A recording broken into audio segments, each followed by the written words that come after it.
80 का दशक हम में से कई लोगों के लिए जिंदगी का सबसे सुनहरा दौर था। वो वक्त जब कमाई कम थी लेकिन खुशियां बहुत ज्यादा, सुविधाएं कम लेकिन सुकून बेहिसाब। अगर आप 80 के दशक में पैदा हुए या बड़े हुए हैं तो आप जानते होंगे कि वो समय कितना खास था। मतलब मिट्टी की खुशबू, खेतों की हरियाली और गांव के आंगन में खेलते बच्चे। गांवों में तब भी ज्यादातर लोग खेती पर निर्भर थे। घर मिट्टी के होते थे, दीवारों में खिड़कियों की जगह बस छोटे छोटे छेद जहां से सूरज की रोशनी झरने की तरह अंदर आती थी। परिवार में लड़ाइयां कम और प्यार व एकता ज्यादा थी। वो ऐसा गोल्डन पीरियड था जिसके साथ हमारी खूब यादें जुड़ी हुई हैं। उस दौर में मोहल्ले में बस 1 या 2 घरों में टीवी हुआ करता था, वो भी ब्लैक एंड व्हाइट। आपको तो याद ही होगा दोस्तों वो दौर। आप में से जितने भी लोग वो दौर जी चुके हैं कमेंट करके जरूर बताना। जब रामायण या महाभारत आता था तो पूरा मोहल्ला उसी घर में इकट्ठा हो जाता था। जिस घर में टीवी होता था बच्चे जमीन पर बैठा करते थे और बुजुर्ग खाट पर बड़े मजे के साथ बैठा करते थे। महिलाएं रसोई से आवाज लगाती, अरे सीता माता आने वाली हैं। टीवी छोटा होता था दोस्तों, पर उस समय खुशियां बहुत बड़ी थीं। ना इंटरनेट था ना मोबाइल, फिर भी सबके पास एक दूसरे का साथ था। गांवों में बिजली होना एक सपना था। अगर पंचायत गांव में एक स्ट्रीट लाइट लगवा दे तो लोग उसे बड़ी उपलब्धि मानते थे। बरसात में कच्ची सड़कों पर कीचड़ भर जाता था, फिर भी चेहरे पर मुस्कान रहती थी। लोग साइकिल या तांगे से सफर करते, कभी रास्ते में पंचर हो जाए तो पास का कोई मदद जरूर कर देता। आज लाखों की कारें हैं पर वो मदद करने वाले दिल नहीं। देसी खाना, देसी लोग और देसी अंदाज। खाना लकड़ी जलाकर मिट्टी के चूल्हे पर बनता, गेहूं घर की चक्की में पीसे जाते। वो रोटी और दाल का स्वाद आज की हजारों डिशेज से भी ज्यादा लाजवाब था।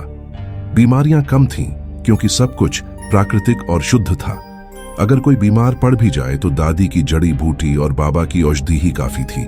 अब जरा सोचिए, गांवों की वो मिट्टी, वो खुशबू, वो सुबह जब सूरज की पहली किरण दीवारों में बने छोटे से छेद से घर में आती थी और पूरा कमरा रोशन कर देती थी। ज्यादातर लोग खेती करते थे। कच्चे मकान, मिट्टी के फर्श और खपरेल की छतों के नीचे भी लोगों के दिल बहुत अमीर थे। आज जब हमारे पास सीमेंट के घर और एसी के कमरे हैं, फिर भी वो सुकून कहीं खो गया है। उस समय लोग कम में भी बहुत खुश रहते थे। शाम को घरों के बाहर चारपाई डालकर गपशप होती थी। गांव में कोई मेहमान आ जाए तो पूरा परिवार उसकी सेवा में लग जाता। किसी को भूखा नहीं लौटने दिया जाता, फिर चाहे वो रिश्तेदार हो या कोई अजनबी, क्योंकि उस दौर में भूखे को खाना खिलाना धर्म माना जाता था।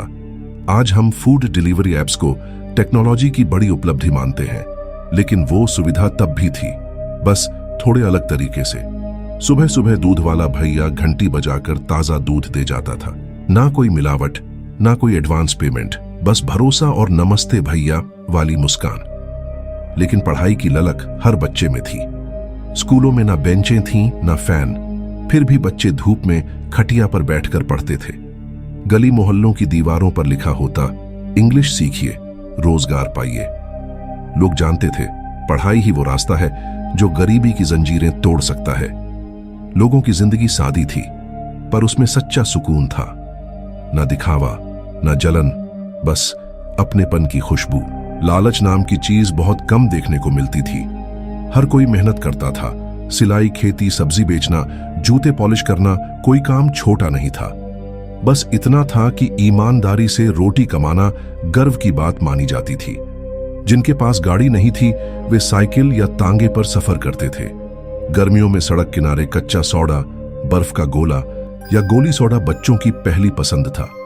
आज के ब्रांडेड ड्रिंक्स की जगह वो सादगी भरा स्वाद था जिसे पैसे से नहीं, यादों से मापा जाता था। देश भी तब कई बड़े बदलावों से गुजर रहा था।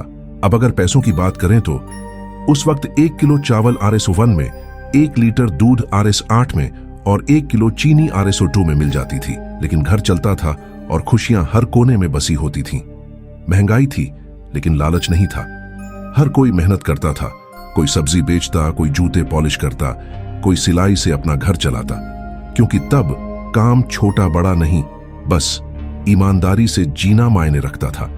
1980 के दशक में भारत की साक्षरता दर करीब 40% के आसपास थी। फिर भी लोगों को पढ़ाई की अहमियत समझ आने लगी थी। बच्चे धूप में खटिया पर बैठकर मास्टर जी से पढ़ते थे। कई बार स्कूल यूनिफॉर्म में बच्चे चूहे, पक्षियों को दाना खिलाते नजर आते, क्योंकि दिल में मासूमियत थी और समाज में संस्कार।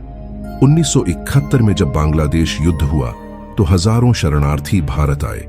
इंदिरा गांधी ने सख्त फैसला लिया और भारतीय सेना ने वो इतिहास रचा जिसे आज भी पूरी दुनिया याद करती है। पाकिस्तानी सैनिकों ने आत्मसमर्पण किया और बांग्लादेश स्वतंत्र हुआ। वो भारत की ताकत का सबूत था। उस दौर में प्रधानमंत्री इंदिरा गांधी को आयरन लेडी ऑफ इंडिया कहा जाने लगा था। भारत का झंडा दुनिया में गर्व से लहराने लगा था। हर मोहल्ले में हैंडपंप लगा होता था। सुबह सुबह महिलाएं बाल्टी लेकर पानी भरने आती और साथ में गपशप का एक पूरा सेशन भी चलता। गली के कोने पर दादाजी अखबार लेकर बैठ जाते और बच्चों को सिखाते, समाचार पढ़ो, दुनिया जानो, क्योंकि उस समय अखबार ही देश दुनिया की खिड़की था। उस दौर में भले ही पैसे कम थे, लेकिन संतोष बहुत था। हर व्यक्ति को पता था कि मेरी जरूरतें जितनी हैं उतना ही काफी है। लोग कमाते कम थे, लेकिन दिल से खर्च करते थे। शादी ब्याह में पूरा मोहल्ला मदद करता और अगर किसी के घर दुख होता तो सब मिलकर उसका साथ देते। फिर आया 18 मई 1974, जब भारत ने पोखरण में पहला परमाणु परीक्षण किया। उस दिन पूरी दुनिया ने मान लिया, भारत अब सिर्फ सुनने वाला नहीं बल्कि दुनिया को दिखाने वाला देश है। 80 के दशक तक भारत ने दुनिया में अपनी पहचान बना ली थी। भारत ने साबित कर दिया कि वो शक्तिशाली और आत्मनिर्भर राष्ट्र है। 80 का दशक फिल्मों का भी सुनहरा दौर था। बिना मेकअप, बिना सर्जरी के भी अभिनेत्रियां लाखों दिलों पर राज करती थीं। रेखा मंजरी, तनुजा मुखर्जी और भानुप्रिया जैसी एक्ट्रेसेस ने सादगी में ही खूबसूरती को परिभाषित किया। अभिनेता जैसे धर्मेंद्र, अमिताभ बच्चन और जितेंद्र हर घर के हीरो थे। सिनेमा हॉल में फिल्में देखना एक त्योहार जैसा होता था। पॉपकॉर्न नहीं, समोसा चलता था और हर डायलॉग पर पूरा हॉल तालियों से गूंज उठता था।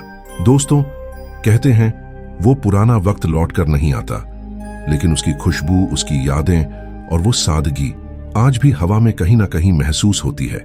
80 का दशक हमें ये सिखाता है कि जिंदगी की असली खूबसूरती दौलत, गाड़ियों या बड़ी बड़ी सुविधाओं में नहीं, बल्कि सादगी, अपनापन और इंसानियत में छुपी होती है। जब दिलों में प्यार हो तो हर छोटी चीज बड़ी खुशी बन जाती है। समय बदल गया है, लेकिन अगर हम उस दौर के संस्कार, सादगी और मिलजुल कर जीने की भावना को फिर से अपना लें, तो आज का भारत भी पहले जितना ही सुनहरा बन सकता है। और अगर आपको 80 के दशक की ये यात्रा पसंद आई हो तो वीडियो को लाइक करें, अपने बचपन की यादें कमेंट में जरूर लिखें और ऐसे ही पुराने सुनहरे भारत की कहानियां सुनने के लिए चैनल को सब्सक्राइब करें। धन्यवाद।